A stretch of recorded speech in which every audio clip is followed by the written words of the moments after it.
I'm Isyander. And I'm Coda. And today we're going to be putting all your esoteric knowledge when it comes to Mongolian throat singing to good use. Because we're going to be talking about the White Scars, the most criminally underrated legion of the unique thing about Mongolian throat singing is not the fact that it's the growl tones that they hit, it's the overtone whistling that you hear on top of that makes it special. Oh God, we'll do that, but we'll do that later. They are hampered not just by the difficulty of singing, but also by the difficulty it is to paint them. They have quite a few little intricate things that are actually quite difficult to paint. I assume lightning bolts aren't easy to paint. Well, you'll see when you're looking up images of the models, there's some intricacies. There's a bird that looks like a pain to paint that they have. But this only serves to bury the gem that they really are, because any Space Marine encounter is not thrilling for your average Joe. They are particularly not thrilling. They're really high up there. Yeah. Yes. But before we get into that, you guys get to choose the next video. The White Scars 1, leaving us with Caiaphas Cain, Abhumes, and the Dark Eldar. 2 more are going to get made. 1 more is going to disappear off into the ether. I would love to see the Abhumans. Don't put your finger on the scale. Let them decide. Regardless, you vote by sounding off in the comments, and if none of those choices appeal to you, then leave what you want to see in the comments. That's how the White Scar showed up. That's how the Abhuman showed up. That's how Caiaphas showed up too, so it goes to show. There's a bunch of people singing in the comments, Caiaphas. Yeah, Cain, no, from day one. So I don't know what the actual make your song is. voices I haven't heard. gotten that far in TTS. I'm sorry. We're not going to sing that. Hero of the Imperium. Yeah, so make your voices heard in the comments, and as always, nothing is too niche. You can also, for less than $10 a month, get twice as many episodes. Dose, and get access to the Discord, a bonus live stream every month, and a bunch of other perks, all while helping us keep all the various lights on in here. And you do that by heading on over to patreon.com/IsyanderandCoda, or just clicking the link at the top of the description, and you can get twice as much stuff as you already love in the Patreon that I have heard Streets are saying is the most bang for your buck out there. That's not me. That's what the people are saying. So head on over if you want to support us and get a bunch of stuff. Now back to the terror that is a Marine encounter for your average non-Marine. It is, in a word, harrowing. It is not thrilling. Marines are very, very competent, and they have they have a myriad of ways of making you uncomfortable about it. Yeah. You know, an Ultramarine you'll see in the field of battle, and he will twitch kill 3 of you, and the rest of his comrades will be firing perfectly in and out of sync with him, so there is never a break in the fire suppression. Ever. You know how there's the engineering marvel that is old World War I prop planes? Where they have the gun mechanism is tied to the same timing chain as the engine, and so it'll it fires fire perfectly through yeah. the propellers. But people. Yeah, it's horrifying. And those are the vanilla milquetoast ones. There are ones who get kill counters and kill streaks. There are others who get to use flame weapons on you. The White Scars in specific are some of the most terrifying, because while that is happening to you, it is happening to you very quickly, and they have a sense of humor about it. It's a wonder these guys aren't blue, because they gotta go fast. Yeah, they are known as the Laughing Killers, and when you go against them, you will more often than not smell gasoline in the air, see a cloud of dust, and then die. That is all. It could be decapitation, it could be pinpoint accuracy, it could just be getting run over by a jet bike, because that will kill your average person. Yeah, that'll do it. I'm not built enough for a jet bike to take. I mean, an SUV hitting you at 30 is enough to kill you if it hits you just right. Yeah. Also, by the way, fun fact: esoteric car knowledge coming in handy, because these are the resident car guys of 40K. There is a bike powered by a jet engine. Oh, I love that. It's a real thing that Jay Leno owns, and it's because you start cannot be street legal. No, you start it, and it sounds like a plane taking off. Cannot be street legal. Super cool. Maybe we'll insert it, possibly. If not, Jay Leno has one for sure. Cannot be street legal. You'd be surprised. Half of the stuff he has isn't street legal, but that's the fun of it. Half the stuff the White Scars have isn't street legal. No, but fun fact, they get the whole speed. I am speed shtick, right? Like Lightning McQueen, the whole 9. And it's one of those things where the Marines have been boiled down to their one facet really aggressively. There is more to them than speed, right? I would assume. but they also don't beat the speed allegations themselves. They've got speed, but they've got other things going on, you know? they may or may not modify all of their vehicles to be faster, which kind of chafes some of their brothers because it's not more reliable, it's just faster. It's more faster. Yeah. So No replacement for displacement. oh yeah, they are no replacement. Well, no, they're the type to twin charge an engine. If you know what that does, you know what that does. Moral of the story is there are Romans in space. There are Vikings in space. These guys are Mongols in space. That's really it. That's the other big chunk to their personality. And they get a huge inspiration from their homeworld because, I mean, look at Gilman's homeworld. It's just Rome, the planet. These guys are no exception. They have the homeworld of Mongolia, circa 1206. It is known as Chogoris. It is basically just the steppes as a planet, through and through. There are other terrains, sure, but we really only ever get art of one type of terrain, you know? I mean, it's a classic. It's a classic. I'm sure there is a lot more complexity to the Mongolian steppes, but you know, they're iconic. Yeah. And it's this the open plain that's given this itch for freedom. They truly do, and part of why they love speed is, dude, I love feeling the wind run through my hair. We've got so much room to just go fast. Yeah. Why not? And think about it. They're space marines with touch reflexes. This isn't, ooh, I'm doing 60. It's, no, I'm doing 200 and I can handle it. No, I'm doing 200 and this is my commuter pace. Listen, if I had that much room and that level of reflexes, I'd be doing it too. Oh, yeah. Absolutely. And this independence is one of the big differences they have compared to their brothers. Because a lot of the Primarchs, even the goody-goody two-shoes loyal ones, are very divine right to rule, for lack of a better term. They really buy into the whole... And saying buy into isn't fair, because they are the embodiment of the great man theory. It's this whole theory that if history is a car, great men are the engine, right?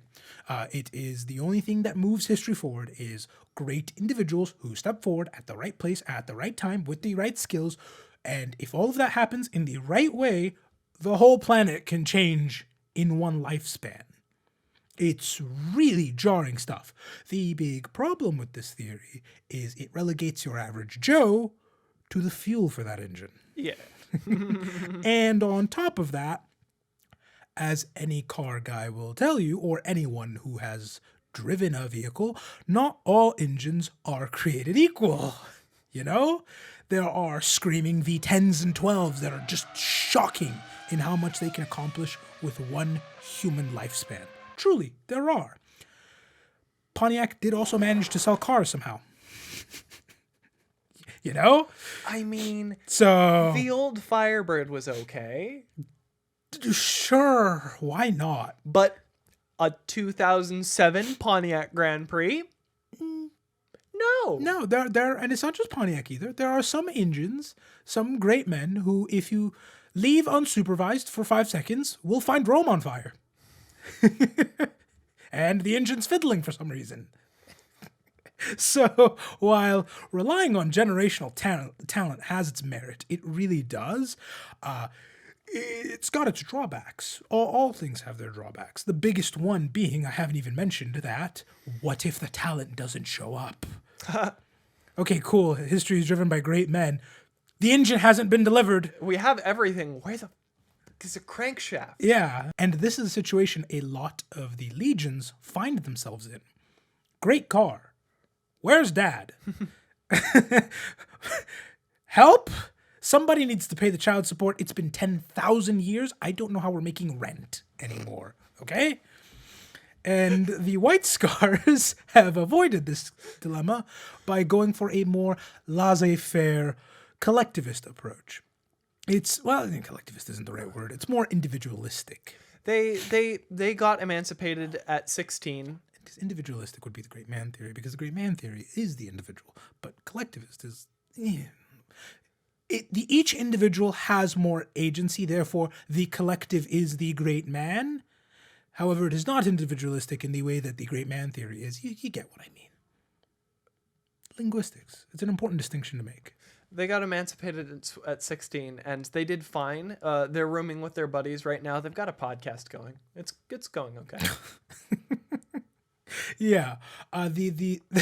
The white scars are, I don't know why that does not apply to either of us. So that was very specific. Yeah, I know. It was just a specific image of, oh yeah, that works. Yeah, that works. The white scars are like if most Space Marine legions are a traditional factory where we are just churning stuff out. The white scars are the kind of factory where doesn't matter if it's a CEO, doesn't matter if it's the night shift janitor. If you see something wrong, you say it and everything stops. All at once. What's that one maxim that the Toyota company operates under? Just in time? No. Oh God, we're getting into. Oh God, but they run by that same rule. It doesn't matter if you're the janitor. If you see something wrong, that's you can stop the whole wrong, production. you can hit the big red button, and your CEO or someone will come down and go, "What the hell is wrong?" Why'd you hit the big red point button? at that, and they go, "Oh shit, that was bad. Thank you for actually hitting that big red button." Yeah, the white scars very much so prefer it if they want you to have that individual agency. They'd rather you press the button, come down, and it was nothing than you never press the button. Why is everything on fire? You know, you will get in far more trouble for that than the other one. You may get a talking to because, hey, you stopped the Tacoma line for 5 minutes. We kind of print money with that thing. Why'd you do that? But You better have a valid justification for having hit the big red button. But if you do, it's not like they're gonna fire you. Yeah, it's not gonna. Yeah, I don't think I've never worked for Toyota. I don't know, and if they wouldn't want me working for them because I would push for another LFA, which is a huge financial misstep. But man, is that thing insane! So while individually the white scars may not be like the same heights that the other Primarchs reach, as a group. They're not kind bad. Yeah, They're not they bad. tend to. They don't have as many like, oh, this is Calgar, oh, this is Cato. But you know, the various jobber white scars are more competent than what. You just named Ultramarines. Well, okay, because the Ultramarines have a bunch of them. Just move on. Okay, the of course Ultramarines the are Ultramarines have a bunch of them. Yes, the Ultramarines are the Of embodiment. course, of that theory. of course, the blueberries have a bunch of them. Whatever. Move along. Whatever. Despite being so Mongolian that it hurts, they're actually not recruited from there at all. Or Really? like, you know the way every single legion started on Earth in some regard and from somewhere on Earth? And because it's 40k, everything is documented to such an absurd degree that we know vaguely where it was. They were not Mongolian. Really? It's like Greenland or Iceland. One of them. Yeah. Okay. Right? Odd. Well, Iceland makes sense because they're pretty flat and plainy, aren't they? Mm-hmm. So, I mean, Well, I don't know. I've never been to Iceland. well, it's, Hold on. No, it's not no, icy. hold on. Iceland is green, Greenland is icy. Yeah, there we go. Sorry. For some reason. Always confused. It's the funniest joke they could have pulled on everyone for the longest time. I would do the same thing if given naming rights. What matters is they had the unimaginably cool name of the Star Hunters. Really? Yeah. No, unimaginably cool. As you can imagine, with a name like that, they took things more seriously back in the day. They were a bit more stoic. They still did the whole hit and run thing. They were still very mysterious, but they also did not take orders from you unless they respected you. And they respected only the one guy. Yeah. Big E. That was it. So, and so they, and also unlike a bunch of the other sons who were inhabiting Earth at the time, they weren't as glory driven, let's say, some of their brothers. You know, it's not like the Ultramarines who have to earn a title with every battle, every single time, no matter what. You know? Well, it makes sense. The white scars aren't all about this guy, this specific guy, this guy, Yeah. this guy, it's the more like guy. the- It's more like we're all in this together. All in this together. Yeah. Did you remember did the choreo? No, that's the exact choreo. It's bounce, bounce, bounce, bounce, overhead, and look. Oh yeah. It's a High School Musical, right? I never Yeah, watched it. it's High School Never Musical. watched it. I I seem like the type. You Never do. seen it. Yet another inversion of tropes. Because you're the guy who likes American muscle, and I'm the guy who likes finicky German things that will break on me every single time. They were so against this whole honor and glory thing that they were often referred to as the Forgotten Sons. It also helps to forget something if there is not much of it, and there were not many of them at the time, because they took things very seriously, including their independence and their ability to stand on their own, meaning if you found a star hunter starving on the street, he would sooner die than ask for a crumb. Ah. Yeah, Yeah. it's a very good thing that Jaghatai Khan was found when he was. Because if he wasn't, this is another legion that would not exist. Did he walk in the same way as Vulcan, where it's just like, listen, guys, I respect the hustle, but there are just some tweaks we need to make to this whole formula that if we don't, we're just going to die out. Pretty much. That's pretty much what happened. He had them... Well, first it's covered Chogoris, the place he was born in. Landed is the most accurate thing. It is a planet that is just the Eurasian steppes, and because it is... I'm not joking about that, by the way. And because it is 40k, and nothing in 40k can ever be subtle, Jaghatai Khan is real close in name to Genghis Khan's son. Really? Mm-hmm. What's Genghis Khan? I mean, I know he had It's a lot of Chaghatai, them. like CH. Ah. But I don't know if that's how it's pronounced, I'll be honest. Honestly, that's close enough that could be like a language Like flub. anglicization, basically. An anglicization, or if you look into the difference between Chinese and Japanese, there are different Japanese pronunciations for words see what you that mean. are so similar to Yeah. Chinese that it's like they're the same word. It's because they are the same word. Yeah, I see that. Yeah, he was named after specifically son number 2 of 52,328. Like I had just said, I know Genghis had a lot of sons. Yeah. The best way to describe Genghis Khan's impact is he shagged on such a level that it has had an impact on the genetic code of about 16 million people. Yeah. A non-insignificant portion of the global population is related somehow to related Genghis to him Khan. because he got around. Yeah. He did a lot of... In fact, fun fact, despite Jaghatai Khan being the resident Khan reference, Genghis Khan is in 40k. He's a proper demon. He is a proper demon. No. Here's the question: Is he a demon? Is he a demon of corn, or is he a demon of Slanesh? Of course it's corn. Of course it's corn. Now, I'll be fair. Genghis got around. I'll be fair. This is A, really old lore. B, not the most canon thing. Well, it's okay. Listen, there is a demon running around, and you will see the image, and it looks just like Genghis Khan. Really? And you hear it described, and he gained acclaim for slaughtering untold millions on horseback. And you're like, well, there's only one guy who really did that in human history, right? That's just de facto Genghis Khan in 40k. However, it does open, if they admit that, it opens up the really, really sketchy rabbit hole of what other horrible individuals throughout history could be demons in 40k. I can already think of one man with a rather hilarious mustache. Yep, and it's not Charlie Chaplin. Let me just get ahead of that. Yeah. And so that's part of why they haven't confirmed it, because it's a slippery slope. It That reminds me of the exact same lore debate in the Cars community. Is there a car? What? Yep. No. You can't say this. Expand. Expand on this. So, I guess fans of Cars noticed one small detail in the movie that would connect through a couple degrees of separation to World War II, which means there had to have been a Cars World War II, which means there had to have been a Cars leader of Germany during World War II. Oh, dear. And honestly, I want to see how far they can extrapolate that back. When are we going to get the Cars Franz Ferdinand? That is such a rabbit hole, because cars are based on real cars sometimes, like Sally Carrera, and there's no German company on earth that wants that reputation. Let me just tell you that right now, for free, none of them want that. They're trying really hard to forget that bit, actually.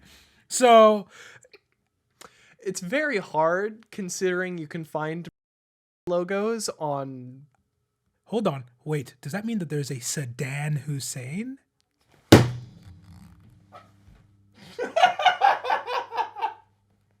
Okay, well, the whole arc of this channel may have just changed. It may be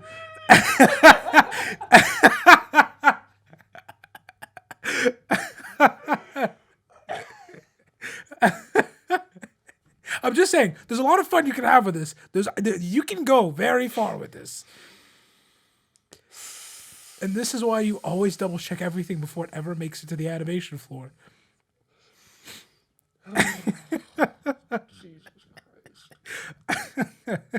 Regardless, back to the despot of the day, Genghis Khan.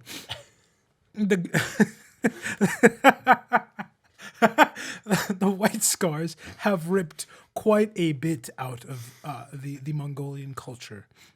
There's words that they have that are just straight up ripped from the Mongolian. They're just Mongolian and Turkic dialects. Oh. So it is a little. It's a small case of we just ripped the word, not the whole language.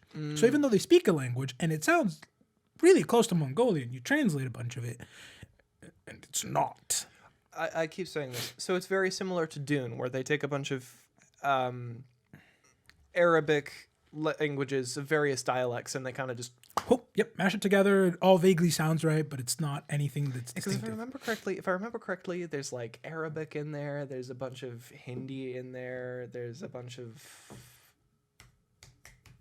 I think there's some Farsi in there too, but I can't remember. Yeah, and it's all anglicized too, so it can be mistranslated pronunciation wise. Yeah, it's that same case in 40K, and to further solidify this link, I almost said Genghis Khan. Jaghatai Khan landed on a planet that was stuck. It's easy to mix them up. Stuck in the kind of like beginnings of the gunpowder era. Really? Just about, because 40K has a real issue with technological homogeny. So you will have planets that are where we are right now with cameras and cell phones and internet, and we put a man on the moon like 60 years ago. That was really cool, right? I think it was more than 60 years ago. And then you'll have planets that are medieval, properly medieval. But even on that medieval planet, you will have massive mech knights. And so to be fair, that is a really cool. It's such a cool aesthetic. I love that aesthetic. Right? But it leads to, and the reason behind this is for the aesthetic. Let's be honest. That's the background reason, but it does lead to planets giving a space where you can have a planet that's basically just Mongolia, circa the 1200s, and it's believable. Yeah. And this planet is exactly that. It is ruled by one guy, one knob, we'll call him, and he basically herded every single Mongolian horseman into one area and just let them have at it. Kind of like a battle royale situation. I'm not going to deal with it. This area is boring. There's no gold, whatever. So he gathered up every warrior and said, go play Fortnite in real life? And they did. And they did? Yeah. Oh, they love fighting. Yeah. They love fighting. So they immediately started cannibalizing themselves. A big part of their culture is the beauty of battle itself. So they were laughing and having a good time while maiming each other. This place was called the Empty Quarter, and just because it was the Empty Quarter, there was stuff there, just nothing worth it. The big guy in charge would occasionally send in hunting parties, kind of like the Most Dangerous Game situation of, ooh, look, that's where we put all the barbarians, so good luck at it. And here you go. It's that kind of a situation. Yeah. Where they can still kill you, but you're walking in with modern technology, dude. You're probably going to bag one, and it's not that impressive. Jaghatai landed right there and was immediately recognized as being something great. Now, it's said it's because he had the fire of battle in his eyes. I personally think it's because, like Martha and John Kent, this thing descended from the stars and blasted my barn apart. Last time I checked, that's not how kids are made. Something wacky's going on here.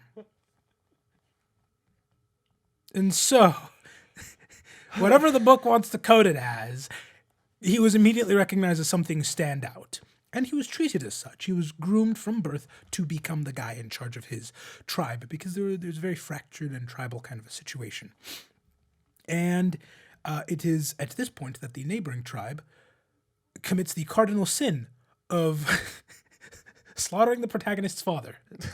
Because What a classic. John Kent has to tell you no as the tornado swallowing him alive, I suppose. So, God, that scene upsets me. That scene upsets me so much. But so the neighboring tribe does that, and they very swiftly realize that despite Jaghatai Khan being level-headed by Primarch standards and very calm by Primarch standards, you still don't want to make a Primarch mad. Yeah, there's still a snapping point. Yes, and he completely annihilated them. I say this a lot in 40k. I do not mean beat them thoroughly. I do not mean beat them within an inch of their life. Men, women, children, gone. That genome was extinguished. Yeah. I was going to reference Star Wars. Well, I killed all of them. He Tusken Women and Raided them. children too. Yeah. Then you said annihilated a genome, and I'm like, oh, okay. Yep. This is. Oof. After that, he took a breather and then set about uniting everyone in the empty quarter, which, after witnessing that, a lot of them were like, sure. Oh, okay. Please don't kill me. Please. Yeah, it's less, please don't kill me, and more, because again, they love battle, and Jaghatai Khan isn't a despot. He wasn't, I will take away your freedom and restructure you. He was just, let's unite and get out of this crappy situation. To which they looked at the guy who just slaughtered one whole tribe and went, yeah, okay, sure. If anybody can do it, you can. Yeah, if anyone could do it, you can. And so, long story short, he succeeded at this because of course he did. Of course he He is a Primarch. It's a protagonist moment. And he's going out on a hunting party. Things are going fantastic. Avalanche hits him, and one of the hunting parties finds him.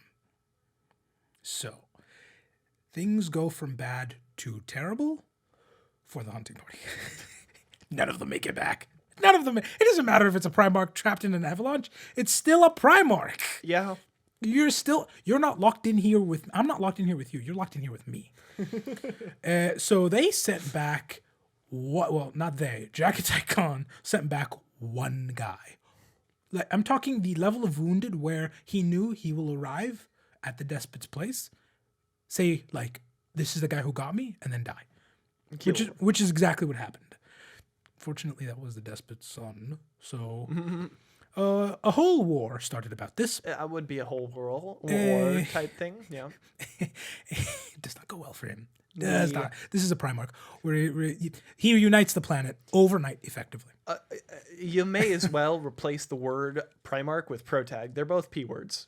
Yeah. He conquers them. They do the whole 9, like hit and run tactics, blotting out the sun with arrows, the whole 9. There's this really fun bit where the despot is on the back foot and is constantly hiding, and Jaghatai Khan's basically going from city to city and going, is he in here?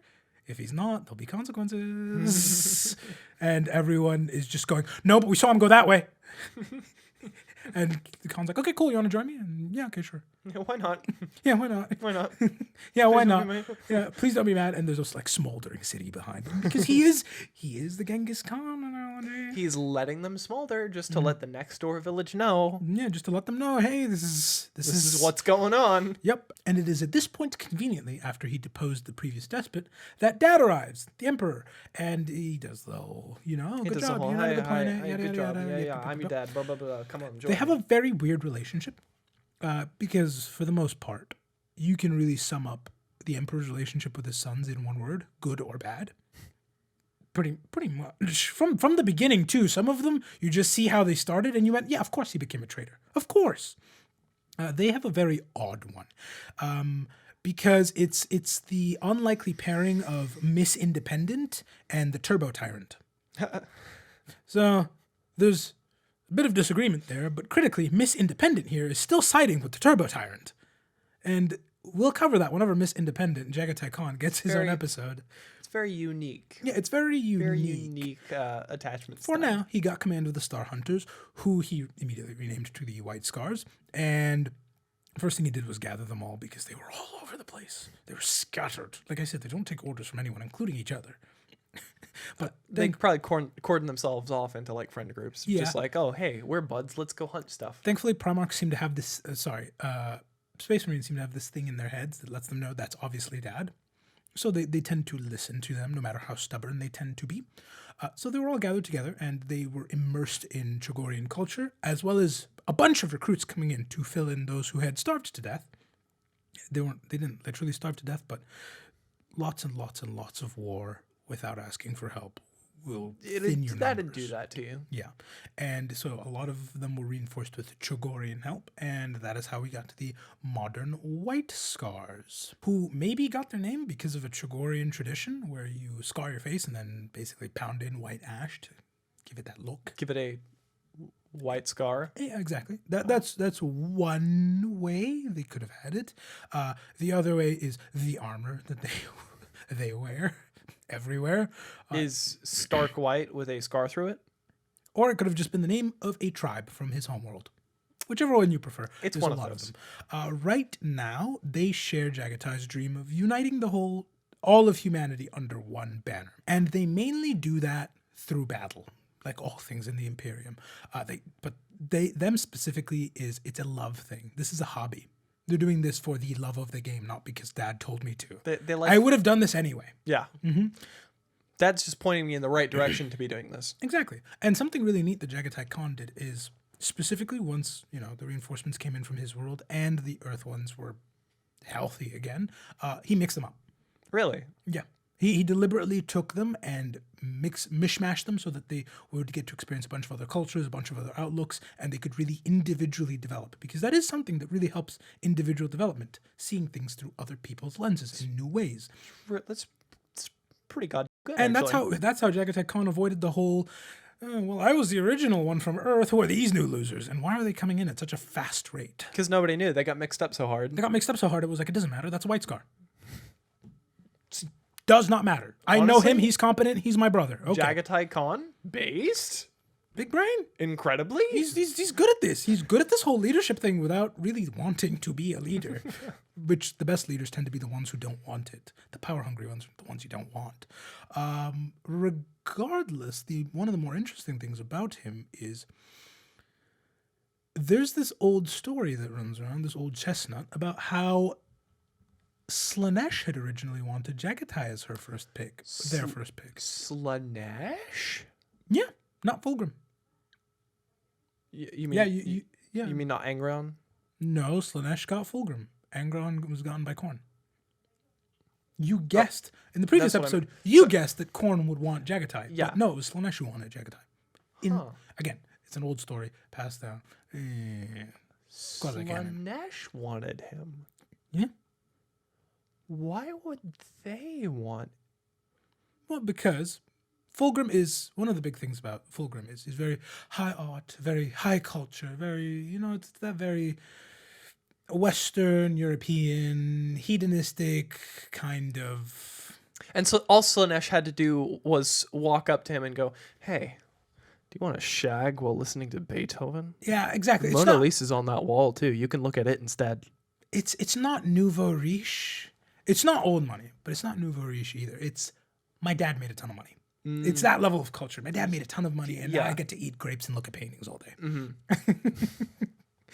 But the White Scars are also very cultured in their own way too. It's just a different, more Eastern culture. So there's still that link there, and also they really like battle. They really like battle. Like they truly do get to do what they love, and the only thing that staves it off from being in excess is this constant internal effort to regulate that. The reason they're so level-headed and calm is because if they weren't, you'd have Slaaneshi worshipping White Scars, which would be so cool, by the way. I bought the whole speedometer. I want to use the whole speedometer. The red line's not a red line. It's a purple line. And it...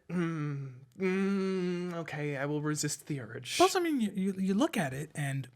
Well, I'll be dead honest. Sanguinius was first pick for all the Chaos Gods. Oh, absolutely. First pick. He works with almost all of them, save for maybe Nurgle. Pretty much. But you look at Jaghatai Khan. He's a happy family with his buds, the Blood Angels. That'll happen in the Sanguinius episode. You look at Jaghatai Khan, and I could see it.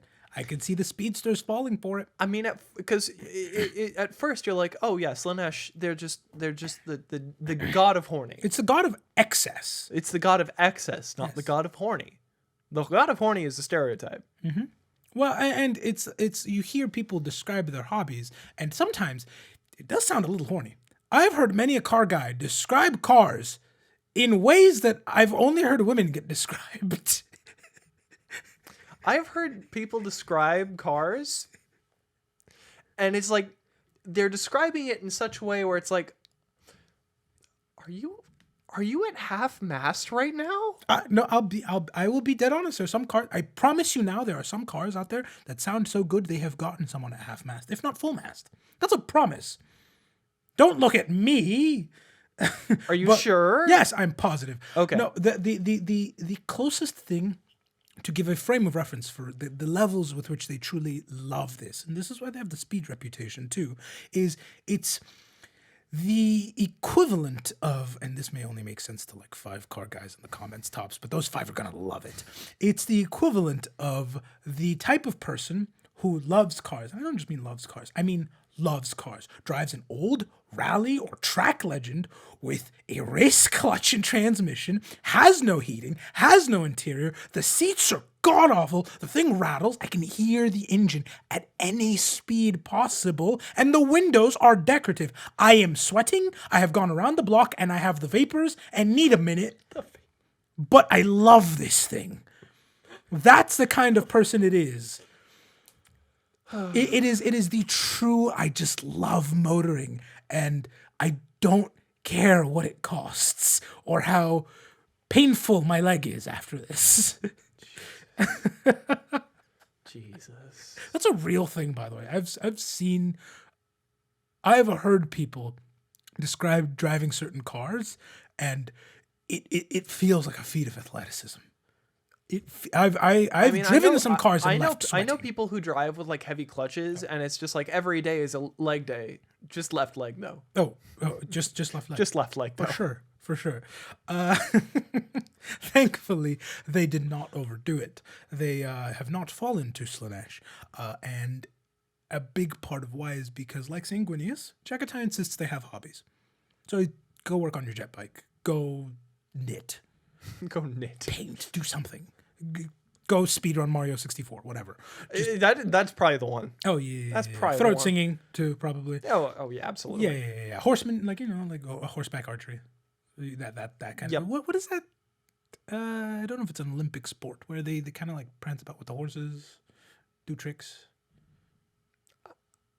Oh, you don't watch I'm asking the wrong one. You are not like into sports in any capacity. I fit into neither of the Venn diagrams that you are asking me to fit into, and that is Olympics enthusiast. You don't watch any sports. And horse girl. I am okay, neither. You are closer to horse girl than watching any sport on planet Earth. Let us start there. I am neither a horse girl nor a sports enthusiast of any kind. Okay, whatever. That moral of the story is Jaghatai wanted them to have other outlets because that is how you. That's how you become a multifaceted person. Yeah. And you don't full send into one thing. You can really easily see why the White Scars are so like each individual White Scar is such a menace, so to speak, because A, he's ensured that mindset-wise they are very multifaceted by having them encounter different beliefs and different people throughout their whole lives, and then B, they're also multifaceted because he has them do other. Congratulations, you're a great warrior. Go learn how to juggle. I did. I'm good at it. I can juggle like 10 at a time. and so this well-roundedness paired with this, there's real tinges of Eastern spiritualism going on. Not any one in specific. They just kind of opened up the box and ripped up whatever they could find. I'm talking Confucius. I'm talking all of it. A little bit of Sun Tzu, the Art of War. Like they just took from everything. Which is fine. It's cool. At the beginning, when you talked about they would literally just rather starve themselves on the side of the street, not asking anyone for any food, or they would rather starve themselves on the side of the street than ask anybody for food. That immediately rung a bell in my head of just like, there's a Buddhist allegory about that. That's right before Buddha achieves enlightenment. Yeah. So they have this weird grab bag mishmash of ideas from there. And it's also part of why their psychers are not as prone to blowing up and causing problems. because psychers do occasionally blow up and cause problems. Yeah. And so they and fun fact about the White Scars, there's this whole drama about using psychers for a long time because again they blow up and cause problems, and they were on the side of Let's keep them away. no, let's keep using them, but show them restraint. Unfortunately, the guy who had to defend the case for psychers was Magnus, who's not known for his charisma. And even if they didn't care about that, they value freedom at its most fundamental level. So I don't care if I want to use them. Everyone should be able to. Yeah. So it doesn't matter what I want personally. You should have the ability to use psychers if you want. You're not my company. I don't want to use them. I don't care. So whatever. But you go ahead. Personally, they're not my thing. But it's not like I'm going to stop you. Yeah. They are somehow codex compliant. You would think that they are not, but they are. They seem like the type to go. Rules? What rules? Rules are meant to be broken. Okay. Jaghatai is not as obtuse as some of his brothers. He's actually fairly charismatic. And so a lot of the time he will say, yeah, sure, I'll definitely do that, and then just won't. So he'll avoid the argument and do whatever the hell he wants anyway, and it's a win-win.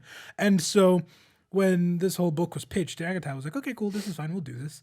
But, he didn't pitch a whole fit like some of his brothers did, but he did follow it pretty well. They have, it also helps that there's not too many of them. They do still have a deep connection to their own culture, even the successor chapters, and they even have a whole Hunger Games situation where winner gets to go back home and see what, this is where the Khan grew up. This is where the original chapter, formerly Legion, came from. They have a full home tour. Yeah, exactly. And hi, I'm Jaghatai Khan, and welcome to my crib. Well, Jaghatai Khan's no longer giving tours of his crib. He's breaking and entering into several other cribs. It'll come up in his own episode, I promise. Their captains are called Khans, obviously. Of course. Their chapter master is the Great Khan. Right. Of course. They have the position known as the Master of the Hunt, which we covered in the Patreon episode. That we did. It's effectively the guy who crosses out names from their version of the Book of Grudges. You spite them in any way, your name winds up there. There's a lot of fun names on there. Abaddon's on there. So is Nemesis, Xandric, and Oberon. In a hilarious story that we also covered on our Patreon. This Book of Grudges, this list is stored in their fortress monastery, which looks like Dracula's castle. It is the most traitor-looking thing, I think, of all the loyalist fortresses, and that is because it is atop a mountain that scrapes the stars. One room in that mountain is constantly being struck by lightning, and the path up to the mountain and the greater fortress is lined by pikes with the people from that list's heads on them. And somehow they're loyal. Do you see how Slaanesh would have had a field day with all of this? Oh, absolutely. This would have been Slaanesh been- would have had a heyday just decorating the exterior. Oh, yeah. They, on top of leaning into their very Mongolian heritage, they also really, and speed, they also really, really, really lean into the lightning thing. They have a head chaplain, and he is the voice of the storm. You can guess whose bedroom is being hit by lightning bolts all the time. It's probably that, guys. They also have storm seers, who are just their librarians or seekers. That's their magic division. I see. The storm is not a physical storm. It's the storm that is the warp. Yep. They're the ones who get to pick the next great Khan, and they're the ones who actually named Jaghatai Khan, the great Khan of his homeworld. Really? They didn't have a choice. The guy conquered the whole world. It's more of a formality thing. He was the great Khan. It's like after the president is elected and then there's a whole inauguration. It's a formality. He's already, it's done. It's a victory lap, basically. It's done. It's a wrap. He could start January 1st if he wanted to. Well, technically he couldn't, but I mean, whatever day it is, there does not need to be the whole process. But they were the ones who were in charge of that whole process. They are also the ones who pick up and train all the newbies, so they're the ones who choose you out, which I imagine must be a very odd thing to be chosen by a storm seer. But that is very fun. And for the most part, they tend to fight with nothing but land speeders. with it's a stupid amount of bikes and land speeders and vehicles. This does mean that, for example, their artillery division is It's a little bit lacking. Yeah. You know, not great. They don't seem like the type to want to keep something in one place, which is what artillery does. It's also part of why they do not have too many dreadnoughts. A lot of people are under the assumption that there are none whatsoever, but they do have them. I assume there are at least a couple fast dreadnoughts. If anyone were to find out how, it would be the White Scars. It'd be the White Scars. However, just kill me. That's the average White Scars opinion of being put in a dreadnought. Just kill me. I would rather be I'd rather be dead than not fast. Exactly. It is. Yeah. It'd be like if you were a motoring enthusiast and you became a quadriplegic. You can't drive too much with your teeth. You know. No. Right. You can try. I'm sure someone's figured it out. I'm sure someone has figured it out. I'm positive, because in this day and age, you can do almost anything still. That's one of the coolest things about modern medicine. The amount of stuff we are able, like there's so many things that even 100 years ago, dead. You were dead. You had no place in society. One of my favorite things is the oh god, I can't remember what it's called, but it's like the it is the for everyone controller that Xbox has, and its main module is like 2 big buttons with a couple smaller ones. But the nice thing about this thing is, for any form of disability that you might have, this controller will allow you to add modules to it, even ones I think you can make yourself, that will hand curate your own controller that will work for you perfectly. Did not know that. It's just one module to start with, and then you can build out whatever you need. Yeah. And it's one of the coolest things ever. Plus, that's really cool. It's just it's one of those things on the very, very long list of things that modern medicine is doing that is so cool, but so expensive. Oh, I assume. Oh my god! Like there's now modules where you can give people a rudimentary form of sight again who've never had it. Huge deal. Oh yeah. Promise you, it costs almost $1 million. Absolutely. Like there's these whole arms that can connect to your spinal cord. Huge deal. Promise you, it costs over $1 million. Oh yeah. But it'll get cheap someday, and that's the cool thing. That is the cool thing. Cheap. It'll never be like, oh, it's pennies. Let me just swap out my arm. It's still going to be the expenses of a very invasive surgery to attach this arm to my spinal cord that is also attached to your spinal cord. I promise you, there'll be like a legal release this thick for it. Yeah, because they're opening up your spinal cord. Yeah, but the White Scars would take that release any day of the week. They would sign that in an instant if it meant they could still feel the wind on their face. They could still go out and do what they love. They really don't like dreadnoughts. They have them. They're probably quicker than most dreadnoughts, but the people going in them don't want to. But the people outside of them do still respect them. The next step in dreadnought innovation. What? A jet dreadnought. Oh, they would have one. I mean, to be fair, those things are so big and heavy. If you put a jet engine on the back of it, it'd be a weapon by virtue of just large object moving forward. A jet trot. And there goes the disappointment. You always deliver. They do have a very cool and flowery name called Uhan Solban, which actually does translate into something. Well, in canon, it translates to the Guardians of the Twilight and Morning Evening Stars. I would assume that this is 40K doing the 40K thing, where L. Johnson doesn't literally translate of the forest. Kind of. But what this means vaguely is it's the Guardians of like the morning, the evening, and the twilight stars. Really cool thing. Really cool. Closest thing in actual Mongolian is losing one's mind, which is still fitting. And I really hope that's on purpose. I really hope that's on purpose. Listen, if I was hitting 220 on a jet pike, I would also scream, I'm losing my marbles. No, that's what they call people interred in dreadnoughts. Oh. Yeah. Suddenly got darker, didn't it? Extremely. Yeah. Extremely. We have not gone over destroyer squads yet. Quick and dirty. It's the war crime division, mostly used during the Heresy.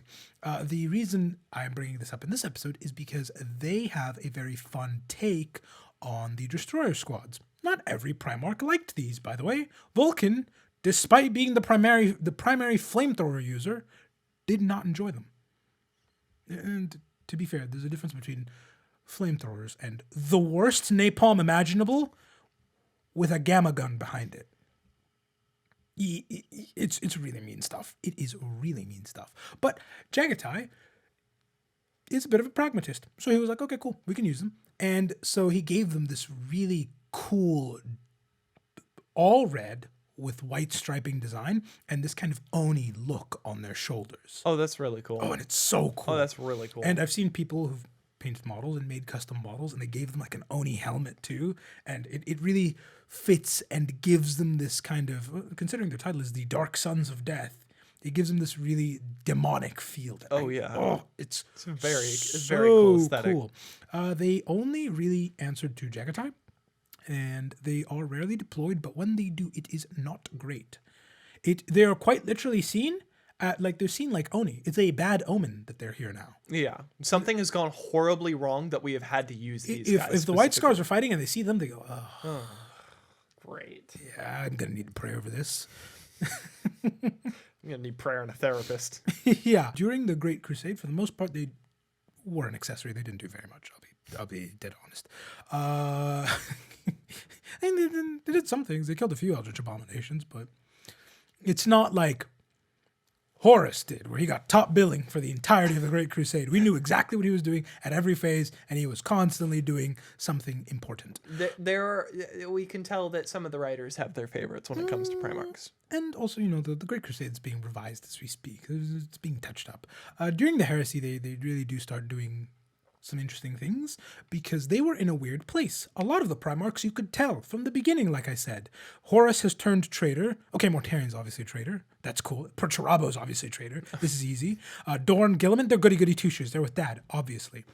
Jaghatai Khan's a bit of a weirdo and a loner. Yeah. Nobody knew where he was going to land. Because he is both he has a lot of respect for Dad, but he's very much so an individualist, which does not like tyrants. Dad is not really on the whole individual. Listen, you can be an individual if you still feed yourself into the machine that I need to keep working. Well, the best way I've ever heard the Emperor described is by his third best friend, who has this.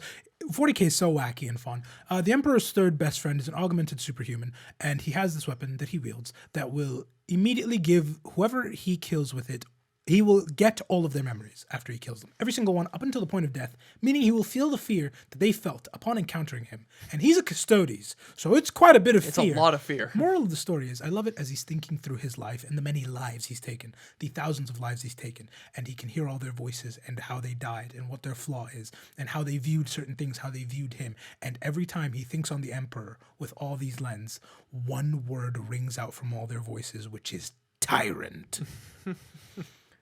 So that's gotta get to you at some point. And they were still best buddies till the end, though. So, but it does go to show that Miss Independent is really not gonna. They would have a very weird relationship. Oh yeah. And so this extended to the traitors too. They didn't know where Jaghatai was gonna go. So Horus obviously wanted him on his side because the Master of Assault with shock tactics. Absolutely. Of course, he wants it's an that. Easy pick. His, let's call it, illuminated choice of person to send to convince him to do this was the Alpha Legion. Oh my God. Yeah, that's who he sent to convince the White Scars to join. Didn't work, or it did work as planned because it's the Alpha Legion. Who knows? Maybe they did it to actually move him over to Chaos. Maybe they were not trying at all and they wanted him to be loyalist. Alpha Legion. I love the Alpha Legion. Two, what the hell was Horus thinking? He had a whole heresy to manage. Cut him some slack. That was probably the only spare he had. And also, you have to remember, a lot of his stuff was still on Istvan. because Jaghatai wasn't there. He's not one of the broken legions. No, he's not one of the broken legions. Yeah, he's perfectly fine. So, I mean, if all he has is Mr. Sneaky, he can at least sneak up to him. Okay, I guess. Fine. Yeah. Fair enough. So Jaghatai was actually fairly conservative, holding back for a moment to really figure out Where do I want to be? and what the hell is going on. It was so difficult to place where Jaghatai was going to land that some of his own sons misplaced this. They thought Jaghatai was going to be a traitor. Well, they didn't say, we're going to be the villains. It was, no, he's going to side with us against the false emperor. Which is not what Jaghatai wound up doing. However, No. Jaghatai is cool, and that is a choice you made independently of me. Wrong. Don't do that again. But you're fine. Which is not how the rest of his brothers Expected that to go. reacted. Really? Oh, the rest of the brothers kind of hate the members of their own legion that turn. Because it wasn't, Dad is a traitor. We are all traitors. Dad is loyal. We are all loyal. There are loyal Iron Warriors running around. Just assume Purdy's not. None too happy. And you can imagine how Perturabo treats them. Meanwhile, Jaghatai Khan was more understanding. He didn't immediately maim them for this. He wasn't like Perturabo, where I imagine the first time he heard of an Iron Warrior's traitor, he's like, okay. We'll see how much you stand by your decision after one round through the Homunculaba. Oh, God.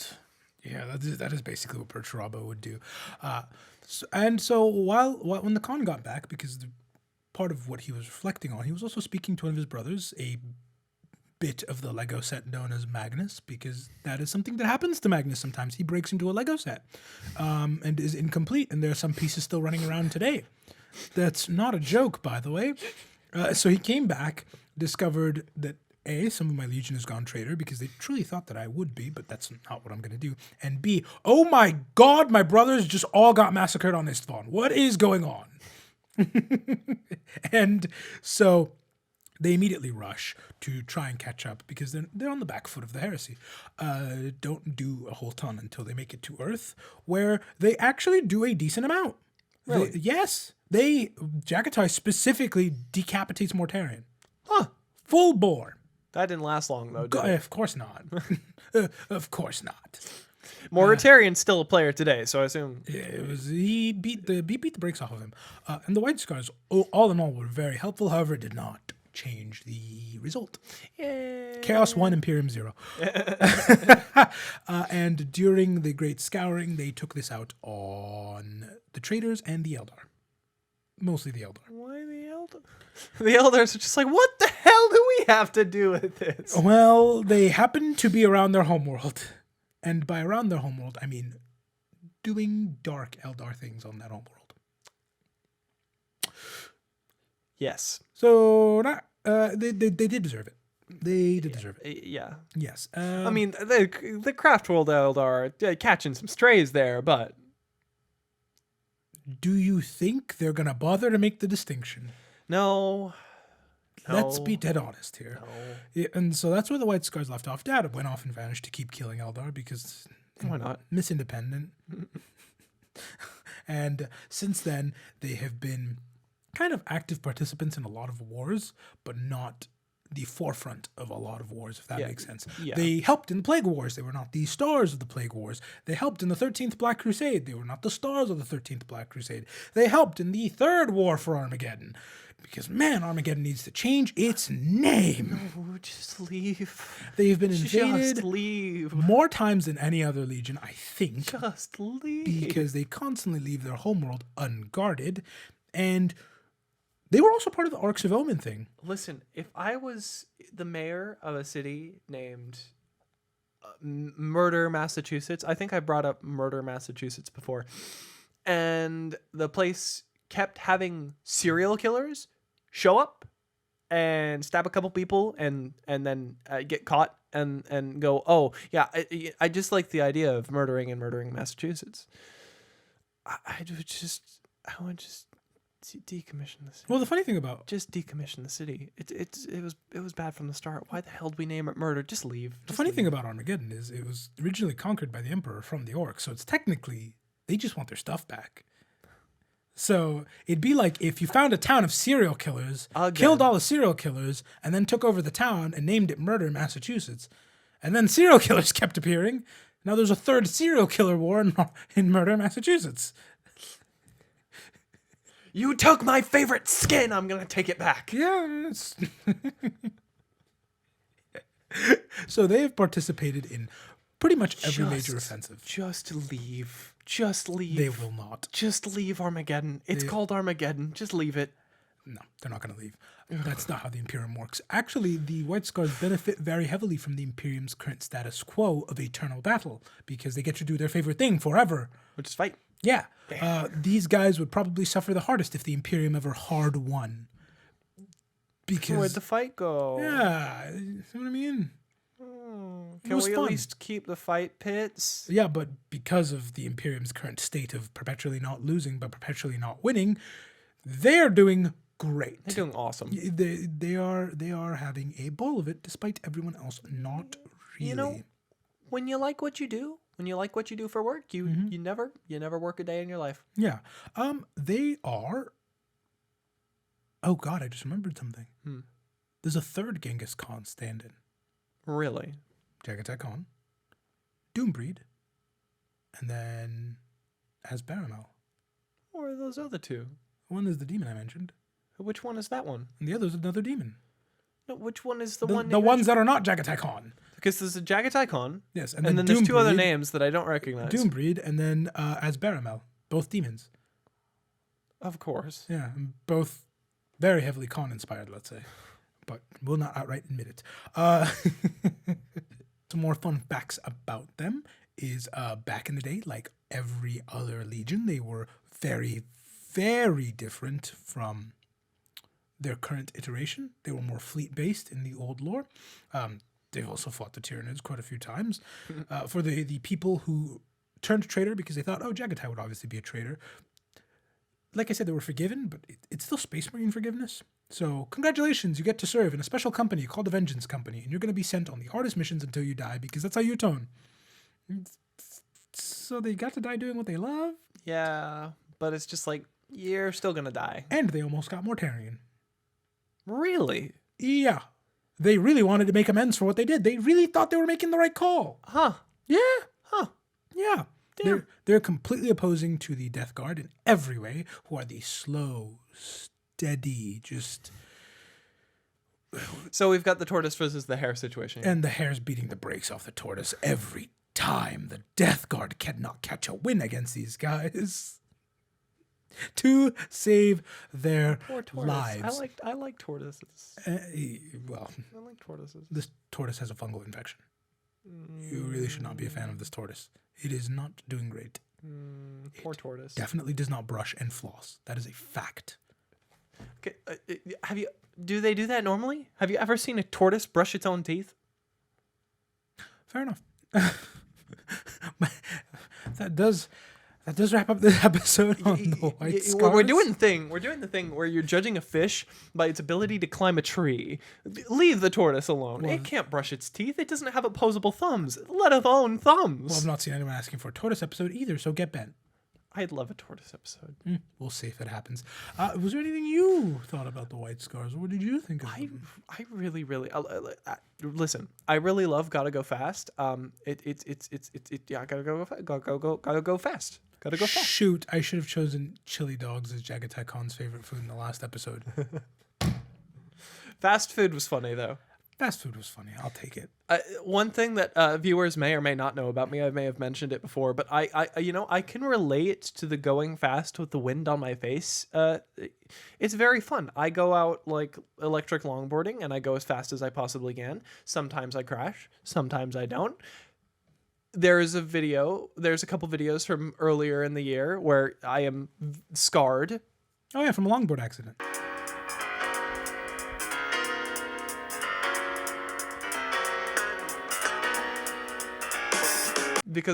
And they're not white scars either.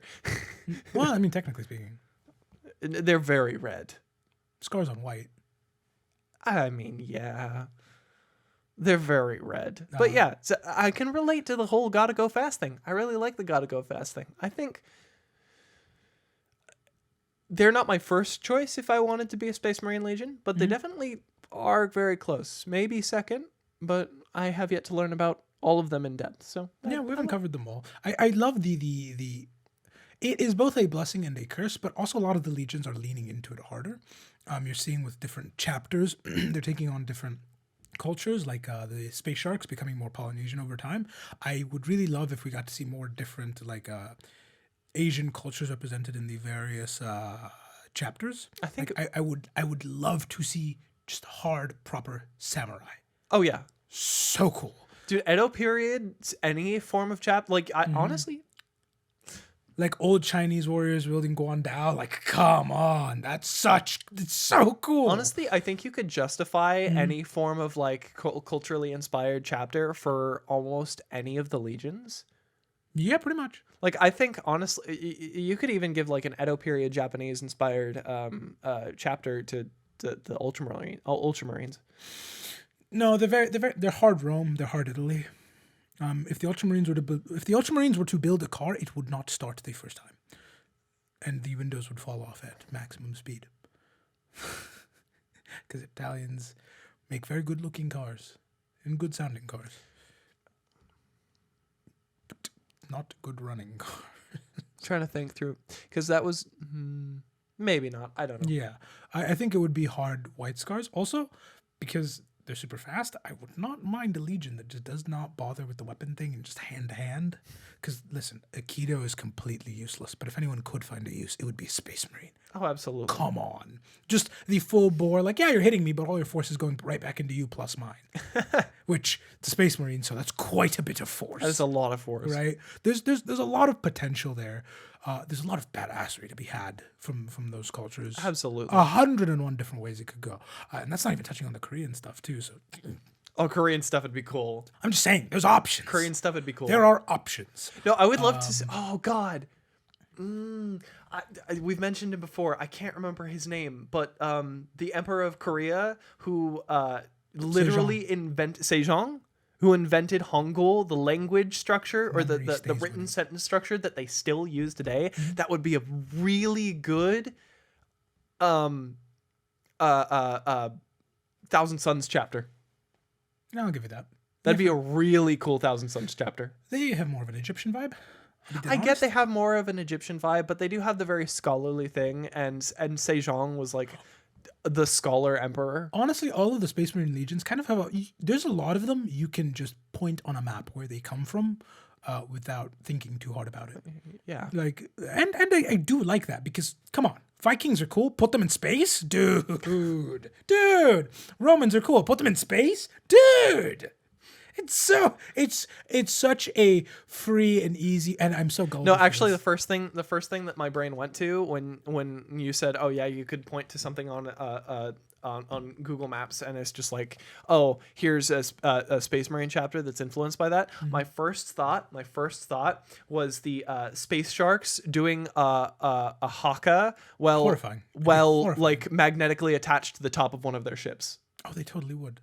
Oh, and especially considering they could technically do that with one of their psychers and like, because they can summon like massive shark maws to eat you. And dude, a full like display show haka. They're magnetically attached to the top of the ship doing the full routine, and they've got sharks just swimming, holographic psyker images of sharks swimming behind them. That's awesome, and an animation team needs to get on that right now. And this is why 40K persists to this day, because it's so cool. It doesn't need to make sense. It's such good imagery that I don't care.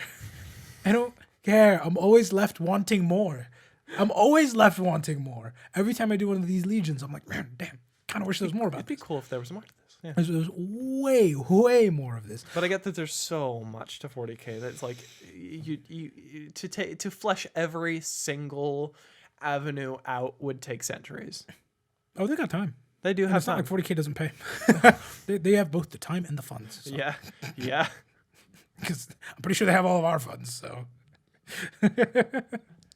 Yep. But yeah, I quite liked them.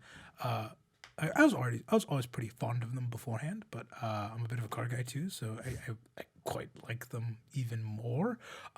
Though they are the only legion that leaves me thinking it's a bit, I don't want to say wasted, underutilized. They're a cool concept. They're a very cool idea. I want more, which we can get more. Dad is not dead. He is accounted for. Like I said, you just don't have to hunt the Eldar. And like the lion was asleep for 10,000 years and he was fine. Gilman was in stasis for 10,000 years and he was fine. These Primarchs do not seem to have a hard expiration date. I assume Jaghatai is not tired. I assume he's been keeping well. No. And we didn't even touch on his specific power, the weird like super speed he's got going on. I'm telling you, there would be a full Kung Fu Legion. And it'd be horrifyingly cool. I would love to see a full fisticuffs. I would love to see Jaghatai Khan doing a full like Quicksilver routine. That's vaguely how he sees time.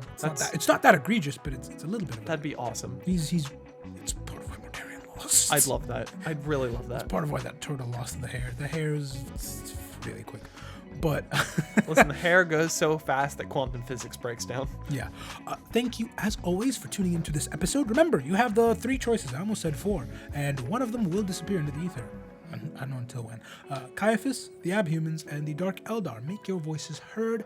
As always, thank you so much for making it to the end of the episode. And thank you for being you.